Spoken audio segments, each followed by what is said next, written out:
होय, शेवटची पिढी, द लास्ट जनरेशन.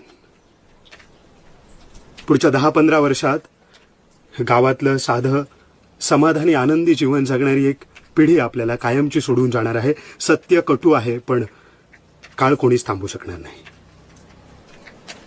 एक ज्ञानाचा, संस्कृतीचा वारसा आपल्यातून कायमचा निघून जाणार आहे.